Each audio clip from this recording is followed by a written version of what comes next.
को like, subscribe and comment share करना ना भूलें। सो मैं 9th क्लास का एक वीडियो ले रहा हूँ जोग्राफी का, लेक्चर ले रहा हूँ, सॉरी वीडियो बोल रहा हूँ, एक लेक्चर ले रहा हूँ जोग्राफी का। अब हम जोग्राफी के लेक्चर में 4th चैप्टर पे आते हैं, जो कि हमारे 3 चैप्टर्स पहले से फिनिश हो चुके हैं, जो कि अब 4th चैप्टर है जो क्लाइमेट है। तो मैंने आपको शुरुआत में ही बताया था जोग्राफी के कि मैं बिल्कुल कंसेप्ट वाइज चलूँगा, आपके थोड़े कंसेप्ट क्लियर करते चलूँगा, रिलेट करते चलूँगा थिंग्स को, ताकि आपको ज़्यादा डिफरेंस ना पड़े, ना बोझ लगे आपको पूरा सोशल साइंस। और मेनली पूरा सोशल साइंस हर सब्जेक्ट्स टॉपिक में कवर करने की कोशिश करूँगा, आपकी हिस्ट्री भी और इकोनॉमिक्स, जोग्राफी, जो भी आपके 9th और 10th के सब्जेक्ट्स हैं। तो मैं आपको एक और चीज़ बता देता हूँ, अब 4th चैप्टर में स्टार्ट करने वाला हूँ क्लाइमेट। थोड़ा सा हम ब्रीफ में कर देता हूँ, जो जितने चैप्टर्स मैंने पढ़ा है, पूरा वीडियोस पे नहीं लूँगा मैं, या तो मैं आपको थोड़ा ब्रीफ करता हूँ। इसमें मैंने 4th चैप्टर पर हूँ क्लाइमेट। तो ये क्लाइमेट ऑफ इंडिया के ऊपर है। हम वर्ल्ड के क्लाइमेट में अभी नहीं पहुँचे हैं, हम इंडियन क्लाइमेट पढ़ रहे हैं कि इंडियन क्लाइमेट के अभी कौन कौन सा फैक्टर अफेक्ट होंगे या क्या क्या रहेंगे, मैं आपको आगे बताता जाऊँगा। इंडियन क्लाइमेट को मैं बिल्कुल डिस्ट्रीब्यूटिव पूरा समझाऊंगा, बिल्कुल तरीके से डिस्क्राइब करूंगा आपको, और इसको मैं 3 पार्ट्स में डिस्क्राइब करूंगा इंडियन क्लाइमेट को, ताकि इंडियन मानसून तक एक पार्ट रहेगा, इंडियन मानसून का फिर इसके सीजन्स तक, इंडियन मानसून तक, उसका Indian monsoon two season second part, और सीजन्स के बाद में 3rd पार्ट करेंगे।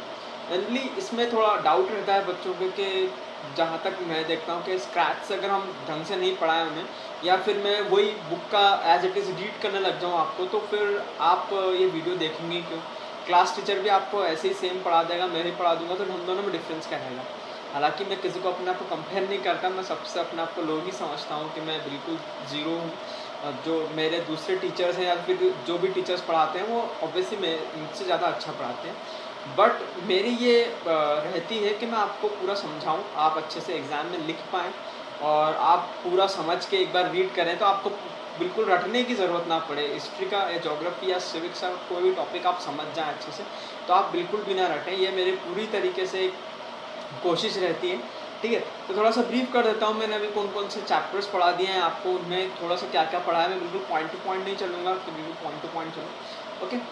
सबसे पहले मैंने आपको पढ़ाया था Indus islands and its location. तो इंडस आइलैंड्स लोकेशन पर हमने उसकी पूरी लोकेशन देखी थी, नेबरिंग कंट्रीज देखी थी, इंडिया में क्या लैटिट्यूड, कौन सी लॉन्गिट्यूड पर इंडिया कंट्रीज है, कोस्टल बॉर्डर कितने किलोमीटर की है, और कौन से ओशंस इंडिया पे है, और पैसिफिक इंडियन ओशन किस साइड पड़ता है, या बे ऑफ बंगाल कहाँ पर है, या कौन से स्टेट्स हैं, कहाँ पर कौन सी क्या मिलता है। तो हमने इंडस आइलैंड्स लोकेशन में देखा था, इंडिया के नेबर्स भी देखे थे, इंडिया का थोड़ा सा हमने डिस्क्रिप्टिव देखा था, ठीक। Second, physical features of India. अब थोड़ा सा आप देखेंगे कि हम जो 9th की जोग्राफी है पूरे इंडिया के बारे में, जैसे India physical sides of India, physical features of India, फिर ड्रेनेज, इंडिया में कौन कौन सी वाटर बॉडीज़ हैं या रिवर्स हैं, और 4th हम क्लाइमेट पाएंगे। तो second, physical features of India. Physical features of India पे हमने सारी चीज़ें देखी, जो फिजिकल फीचर्स हैं इंडिया के।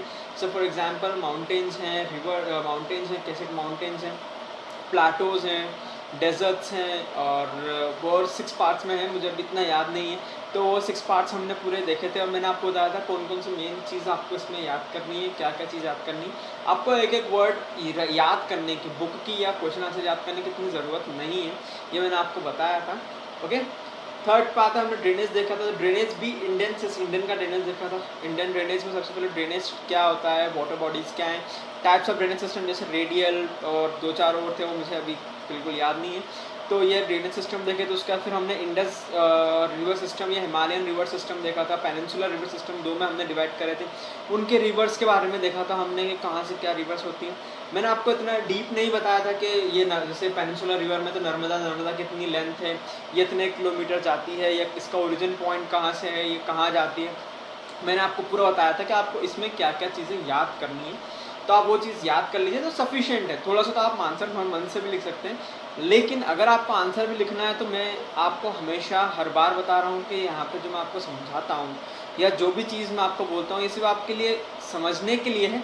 आप आंसर में ये मेरी लैंग्वेज यूज़ नहीं करना, जो आपकी NCERT की लैंग्वेज है वही आप यूज़ करें, क्योंकि गूगल की भी आप लैंग्वेज यूज़ ना करें प्लीज़। क्योंकि अगर सोचिए, अगर CBSE को देना रहता कुछ, जैसे फॉर एग्जांपल सोशल साइंस की एग्जाम में है, तो वो गूगल को ही प्रिस्क्राइब करते बुक्स के बाद। तो NCERT बुक्स ही उसने इसलिए रखी है कि आप NCERT सबसे पहले करिए, उसके बाद फिर दूसरी बुक्स पे जंप करिए। बहुत सी बार ऐसा होता है कि बहुत सारे स्टूडेंट्स जो रहते हैं वो दूसरी ऐसे मान लीजिए 10th है, तो 10th में मैथ्स की एनसीईआरटी ना करते हो आर डी शर्मा उठा लेते हैं, या एक एग्जांपल ले रहा हूँ, या आर एस अग्रवाल उठा लेते हैं, कुछ भी मतलब। तो आप पहले एनसीईआरटी फिनिश करिए, उसकी लैंग्वेज समझिए, बहुत ईजी लैंग्वेज है एनसीईआरटी की। जो भी डाउट है आप कमेंट सेक्शन में पूछिए, मैं आपको बता दूंगा अगले वीडियो में। ओके, तो ये सब चीज़ें रहती हैं कि आपको पहले एनसीईआरटी ही फिनिश करनी है, ना ही गूगल जाना है, ना ही कुछ दूसरी बुक रेफरेंस के लिए यूज़ करनी है। सोशल साइंस के लिए तो मैं आपको बिल्कुल भी नहीं बोलूँगा कि आप दूसरी बुक यूज़ करिए, क्योंकि बच्चे जो रहते हैं मतलब सोशल साइंस में इतना डीप में नहीं पढ़ते जहाँ तक मुझे पता है। हालांकि जो पढ़ते हैं वो फिर जो अच्छा स्टूडेंट्स रहता है पूरा डीप नॉलेज रहने वाला पूरा दूसरी बुक्स भी रिफ़र करता है। पर मैं आपको एक यही चीज़ बोलूँगा कि आप एनसीईआरटी ही रिफ़र करिए, ठीक है। तो मेरे 3 चैप्टर्स हो गए थे, India size and its location, physical features of India, drainage. आज मैं आता हूँ क्लाइमेट पे।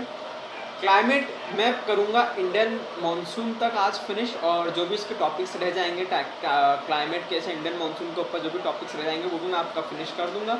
ओके, इंडियन मानसून के बाद इंडियन मानसून से लेके इंडियन सीजन्स तक सेकेंड पार्ट रहेगा। पूरा डिस्क्रिप्टिव समझाऊंगा मैं आपको कि इंडियन मानसून ऐसा है, साउथ वेस्ट मानसून ही क्यों है, रिपीटिंग मानसून में क्या होता है, इतने एरियाज में इतना रेनफॉल ही क्यों होता है, आखिर लैटिट्यूड क्या रोल प्ले करती है इंडिया के इसमें, लॉन्गिट्यूड क्या करती है, डिस्टेंस फ्रॉम द सी क्या करता है, ये सब सारी चीज़ें किसे करती हैं। हालांकि इतना डिस्क्रिप्टिव आपको जाने की ज़रूरत नहीं है, लेकिन फिर भी आपको एक चीज़ समझ में आना चाहिए। जैसे मैं आपको पहले के ही वीडियो से बता चुका हूँ कि आप चीज़ें मतलब मैं आपको ऐसी करवाना चाहता हूँ ना, रटवाना नहीं चाहता। हालांकि मैं आपको समझाना चाहता हूँ ताकि आपको बर्डन ना रहे सोशल साइंस का बिल्कुल भी। ओके, तो स्टार्ट करते हैं आज के चैप्टर से, that is climate of India की बात करते हैं। सबसे पहले टर्मिनोलॉजी, जैसे मैं आपको समझाता हूँ कि चैप्टर का जो हेडिंग रहती है वो एज इटसेल्फ पूरी तरीके से डिस्क्राइब करती है चैप्टर को।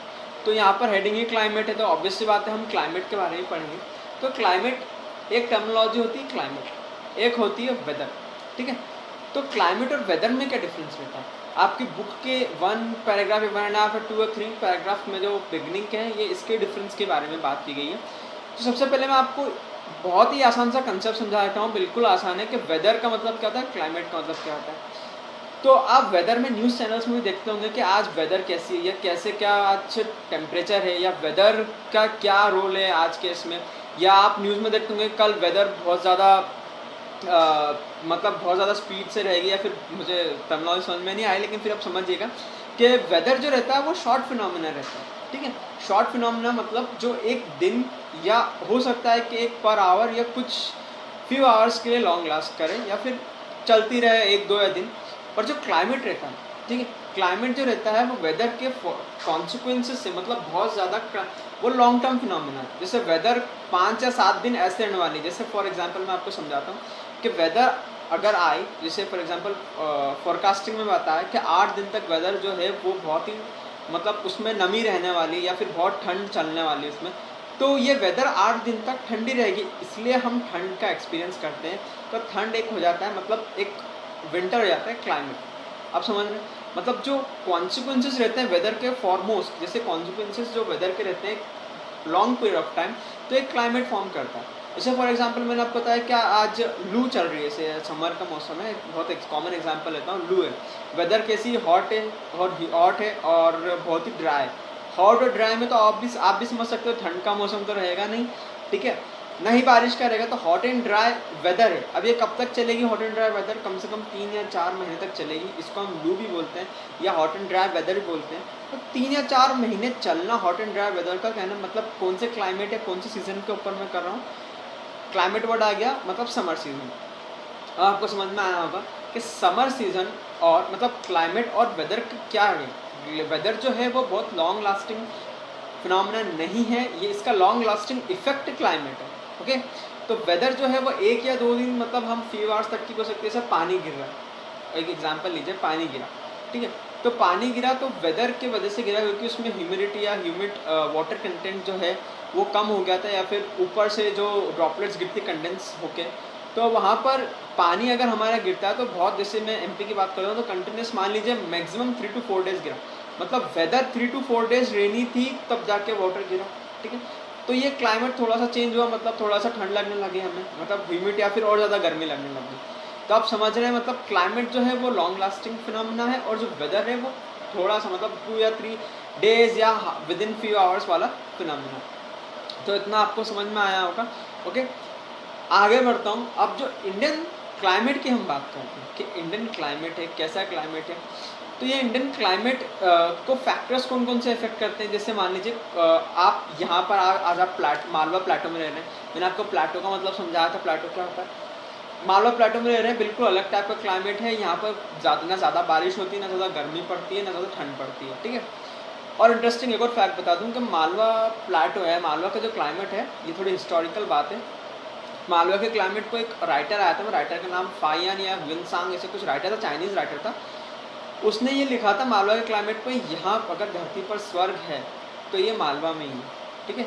या फिर सबसे बेहतरीन टेम्परेचर जो है पूरे ऑल ओवर इंडिया का, वो मालवा का, मतलब एमपी। हालांकि मुझे समझ में नहीं आया, वो कश्मीर नहीं गया होगा, पर मैंने तो यही पढ़ा है कि मालवा का टेम्परेचर सबसे बेहतरीन है, ना ज़्यादा ठंड ना गर्मी, ठीक है।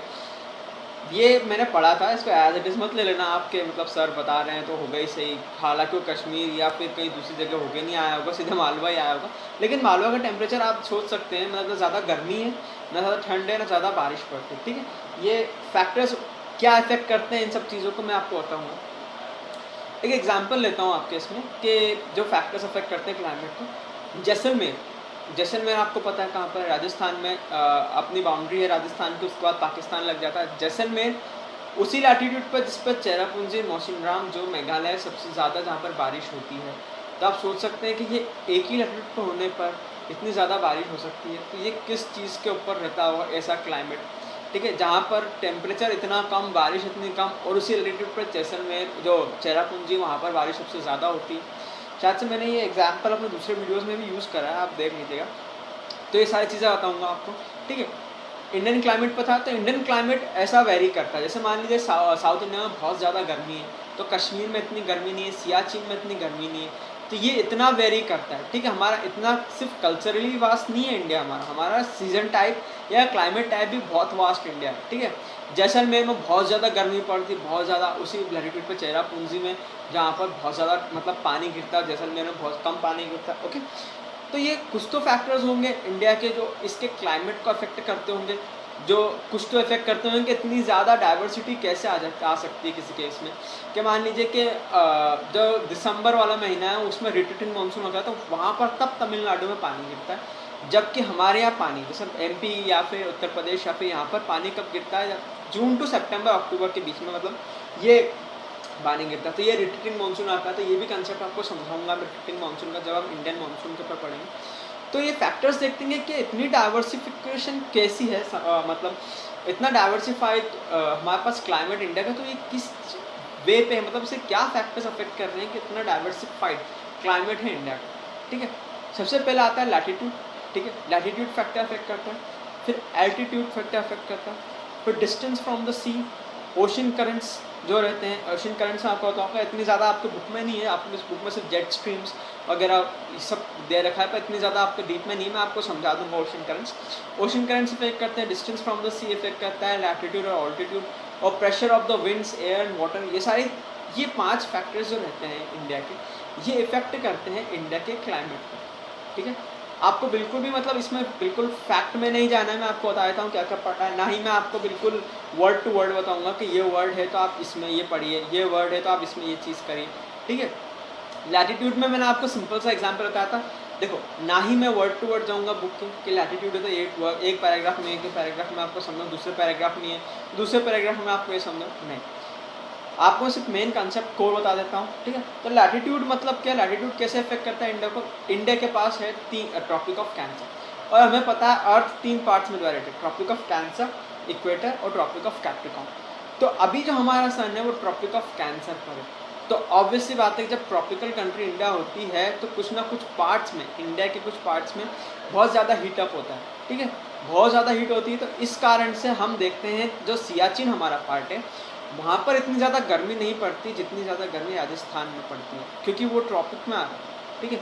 चेन्नई तमिलनाडु में भी पड़ती है क्योंकि वो नीचे मतलब पूरा बेस में गोंडवाना लैंड पे। तो जब सन ट्रॉपिक ऑफ कैंसर पे आता है हमारे इंडिया पर, तो ज़्यादातर जो स्लांट रेस जो गिरती हैं वो गोंडवाना लैंड पे गिरती बजाय सियाचिन ग्लेशियर पे। तो यही कारण है, मैं आपको एक्सट्रीम टू वेरी एक्सट्रीम बता रहा हूँ कि यहाँ पर राजस्थान में सबसे ज़्यादा गर्मी पड़ती, वहीं सियाचिन ग्लेशियर में बहुत ही कम टेम्परेचर रहता है इस टाइम पर, ठीक। मतलब गर्मी तो नहीं, ठंड कम होती है, ये बोल सकते हो आप, ठीक है। तो लैटिट्यूड इस कारण से अफेक्ट हो गया, ओके। अब सेकंड आता हूँ मैं ऑल्टीट्यूड पे। ऑल्टीट्यूड मतलब क्या होता है, हाइट। अगर आप जितनी हाइट पर रहते हैं या फिर ऑल्टीट्यूड, तो उतनी ज़्यादा आपका सीजन वेरिएशंस होता है।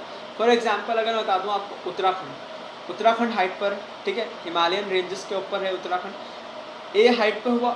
उसके बाद जस्ट उसके नीचे आ जाओ, जस्ट मतलब मैं दूसरा स्टेट ले रहा हूँ, जस्ट उसके स्टेट पे आ जाओ आप, उसी के लैटिट्यूड पर हरियाणा या फिर शायद से हरियाणा है या राजस्थान भी है, मुझे याद नहीं आ रहा, लेकिन उसके लैटिट्यूड पे जितने भी स्टेट्स हैं उससे कम टेम्परेचर पे रहते हैं, ठीक है। यही कारण है, मतलब आप शिमला जाते हैं, हिमाचल प्रदेश में आप शिमला आते हैं गर्मियों में, क्योंकि वहाँ पर ठंड रहती है, क्योंकि वो एक प्रॉपर अल्टीट्यूड पर है। ऑल्टीट्यूड पर है मतलब वहाँ पर क्या है, एयर का जो टेम्परेचर गिरते जाता है, ठीक है, बढ़ता नहीं है, ध्यान रखना। एक और चीज़ जो स्टूडेंट्स कंफ्यूज होते हैं कि हम अर्थ के अंदर जाते हैं तो हमारा टेम्परेचर बढ़ता जाता है, और हम ऊपर उठते जाते हैं तो 5 लेयर रहती है, स्ट्रेटोस्फीयर, ट्रोपोस्फीयर, ऐसी 5 लेयर्स रहती है। तो इसमें टेम्परेचर गिरता जाता है। बाकी के लेयर्स में भी बहुत अलग अलग फिनोमिना है कि कौन से में टेम्परेचर गिरता है या बढ़ता है, पर मैं आपने आपको ऑल्टीट्यूड का एग्जांपल समझाया है कि ऑल्टीट्यूड में ऐसा चीज़ होती है, ओके। तो ये आप एग्जांपल्स याद रखिए। एग्जांपल्स अगर आप याद रखेंगे तो मैं जो समझा रहा हूँ आपको, चाहे भले ही आप जो मैं समझाऊँ आपको आप एज इट इज़ पढ़ लें वहाँ पर जाकर, तो अच्छा रहेगा। मतलब जो मैं टॉपिक अभी समझा रहा हूँ आप पढ़ लें, जो भी डाउट आए मुझसे पूछ लें कमेंट सेक्शन में, ओके। मैं आपको शुरू से ही बोल रहा हूँ कि पूरी तरीके से मैं आपको मतलब वर्ड टू वर्ड नहीं समझाऊंगा, बिल्कुल आपको कंसेप्ट समझाऊंगा, ओके। और हाँ, यही मतलब यही कारण था कि जो ब्रिटिशर्स थे उन्होंने, उनकी 2 कैपिटल थी शिमला में, जो समर कैपिटल और विंटर कैपिटल। तो समर कैपिटल शिमला हुआ करती थी, ठीक। तो शिमला में वो करते थे, ओके। ये हो गया हिस्ट्री से कनेक्ट थोड़ा।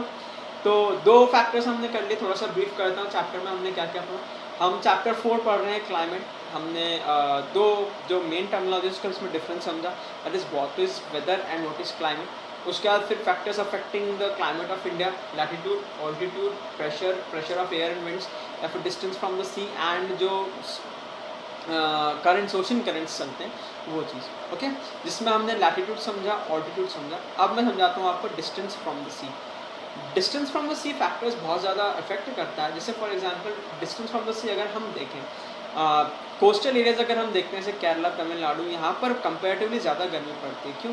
क्योंकि यहाँ पर जो विंड ब्रीज होती है, जैसे मान लीजिए जो भी एयर आती है वो लैंड टू वाटर या वाटर टू लैंड जाती है, तो वो उसी एरिया में उसी कन्वेंशनल में जाती है। जैसे मान लीजिए लैंड आपका ज़्यादा हीटअप है या वाटर आपका ज़्यादा हीटअप हो गया, तो वो वहाँ से ब्रीज करेगी, तो वो लैंड पे आएगी, तो लैंड पे धीरे धीरे होकर ठंडी होगी। तो जो वहाँ पर कोस्टल एरियाज रहते हैं वो बहुत ज़्यादा गर्मी रहती है। तो आपको पता है इसी कारण से जो हमारा गोंडवाना लैंड या फिर जो सदर्न पार्ट है उसमें बहुत ज़्यादा गर्मी पड़ती है, क्योंकि वो कोस्टल एरिया है और सी से उससे डिस्टेंस बहुत कम है। सी जो वाटर बहुत ज़्यादा गर्म हो जाता है, तो जब वो लैंड, जब विंड चलती है, तो विंड जब वाटर से लेके इधर चलती है लैंड पे, तो इतना उसको टाइम लगता है कूलअप होने में, ठीक है। कूलअप होने में टाइम लगता है, तो उसके बाद फिर धीरे धीरे कूलअप होती है, तो जब तक तो ऑलरेडी वो हीटअप हो चुका होता है हमारा सदर्न पार्ट। तो ये एक मेजर लॉजिक है, जो हमारा जो सदर्न पार्ट है वो बहुत ज़्यादा क्या रहता है, गर्म रहता है, या फिर समर में बहुत ज़्यादा उसका हाई क्या रहता है, टेम्परेचर, ठीक है।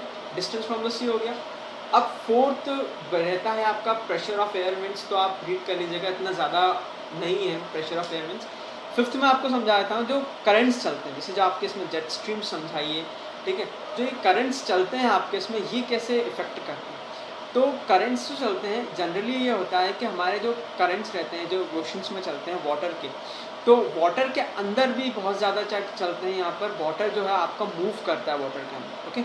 तो जो वाटर का ऊपर मूव होता है वहाँ पर जो करंट्स चलते हैं, जो कोल्ड वाटर रहता है, ठीक है। इवेंचुअली यही डिस्टेंस फ्रॉम द सी वाला ही फैक्टर है, लेकिन ये अलग से पॉइंट दे दिया। तो जो कोल्ड वाटर रहता है वहाँ का, वो नीचे जाता है, और जो वार्म वाटर जो करंट रहता है वो उसको ऊपर करता है। तो वार्म वाटर ऊपर करंट रहता है, पहले से इतनी ज़्यादा हीट रहती है तो उसे सुकअप नहीं कर पाता है, और जो भी हीट रहती है वो लैंड पे आती है। तो ये इसका मेन रीज़न है, ठीक है। तो आप ये चीज़ एक बार बुक में से अच्छे से पढ़िएगा, और जो भी अगर डिस्क्रिप्टिव है तो आप कमेंट करके बताइएगा कि डिस्क्रिप्टिव और कैसे बना सकूँ इसे मैं, ठीक है, और ज़्यादा क्रिएटिव या और ज़्यादा कैसे कर सकूँ।